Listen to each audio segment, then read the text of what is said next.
To Michigan we go, and Founders Brewing Company for the #1 most popular robust porter. Founders Porter was launched as one of the 4 main beers in Founders' original portfolio back in 1997, originally starting as a seasonal beer, but it got tweaked around and renovated in 2001 and became a year-round offering. However, it did disappear for a while in 2005 as Founders was expanding rapidly. It didn't quite have enough fermenters to brew all of its styles, so the odd man out, or the odd woman out, if you look at the label, is Founders Porter. It was then eventually brought back in 2007 as they moved into a new facility. According to one of the founders of Founders, Dave Engber, I really pushed us to bring back the porter year-round just because I think the style was getting a little bit more attention. At this point, we were distributing in the East Coast, and in those New England and Mid-Atlantic states, there are a lot of porter drinkers out there. We reintroduced it, and our sales have been increasing every year. So much so that they were up 85% in 2012, outpacing Founders' growth overall, which was 82%, becoming a no-brainer to keep the Founders Porter as part of its arsenal. Engbers went on to say that porter is just one of those beers that has a special place in my heart. It's one of those beers that when you drink it, you think, oh man, why don't I drink this beer more often? He also says that one of the wholesalers that he distributes to says porters is everybody's favorite style of beer that they never buy. I guess no one really buys it in bulk. They don't think it's one of those beers that you have a ton of. Now, the label is kind of interesting. It's a picture of a mysterious, attractive woman in period piece attire, trying to persuade any unconvinced beer drinker that this is the beer for them. Engbers actually says that, hey, we all thought she was beautiful and reminiscent of a young Stevie Nicks, so we stuck her on the label. I guess I can kind of see the resemblance there. So according to Founders' website, it comes into us at 6.5% ABV, 45 IBUs, and it's available year-round with a rate beer rating of 100. They say that it pours a silky black with a creamy tan head. The nose is sweet with strong chocolate and caramel malt presence. No absence of hops gives Founders' robust porter the full flavor you deserve and expect. Cozy like velvet, it's a lover, not a fighter. It's won numerous awards over the years, including Great American Beer Festival Silver Medal Award in 2014, and it also won the Silver Medal at the World Beer Cup Festival. It also won Silver Medal at the 2010 World Beer Cup. Food pairings, they recommend Gouda, as far as cheese goes, grilled meat, Havarti, more cheese, and smoked meat. Now, in my review posted to YouTube way back on June 3rd, 2012, one of my very first reviews, I noted the chocolatey-looking pour. The head was almost taking a chocolate milk look, and the aroma was very chocolatey. Sense a theme here? It's also very malty, and I believe the aftertaste to be more stoutish in my review, and I ended up giving it a 9 out of 10. All right, revisiting an old friend. It's Founders Porter. Hard to believe it's been 9 years since my first review of Founders Porter back in 2012, which I liked it a lot. I'm thinking I probably had it a few more times afterwards in the last 9 years.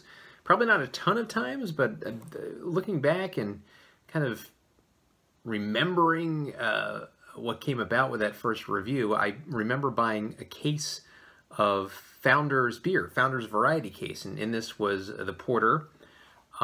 This may have even been before Centennial IPA, so I don't even know if Centennial IPA was in this mixed case. There was a Red's Rye IPA, remember that one? That was a great beer, kind of hard to find, I think, these days.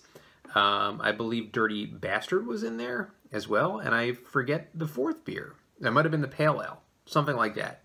But it does bring back some memories for sure, especially that Red Rye IPA. I would love to have that back. So there's the handsome woman on the label of Founders Porter as we open it up, and we'll get her into this tulip glass. Again, I'm going to be doing all my reviews, I think, in the tulip glass, in that no matter what the style is, it kind of holds the beer really well, and I'm only going to pour kind of this much in all of them.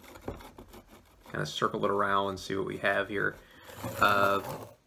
Very, very dark pour, very chocolatey head, so I remember that part of the review was pretty at the forefront. Okay head retention, I guess. Very, very good head retention, actually. So let's get the aroma now of Founders Porter. Very chocolate, very malt. Exactly how I reported it 9 years ago.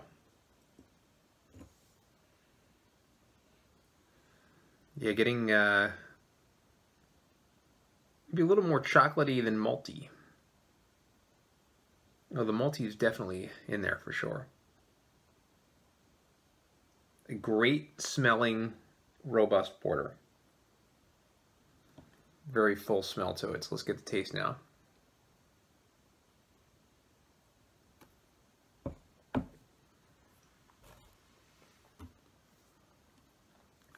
Smooth, creamy, a little bit of a roasty note in the back of the throat.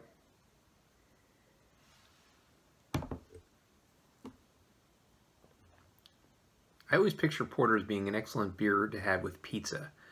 A lot of people say IPAs go with pizza. Really, most types of beer, I think, kind of can pair with pizza.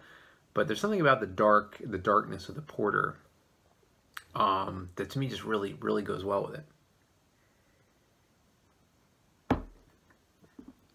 I'm getting off track though, I apologize. This is a great one. I mean, this is definitely up there, one of the best for sure. And in the robust porter style, again, a style that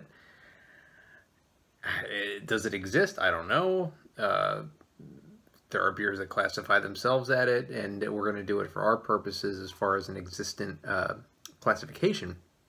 However, this is fulfilling all the check marks in my book. Really quality, really great porter. And yes, it is midway between a stout and a regular porter. I really get that with this. You're not really getting the booziness, I guess, quite of the Imperial Stout, but you're not quite getting the thinness that some porters can have as well. This is one heck of a beer. I gave it a 9 out of 10 9 years ago. I'm going to have to up that a little bit. I think it's really a perfect example of this style. It's the #1 most popular robust porter and could very well be the best. We'll see.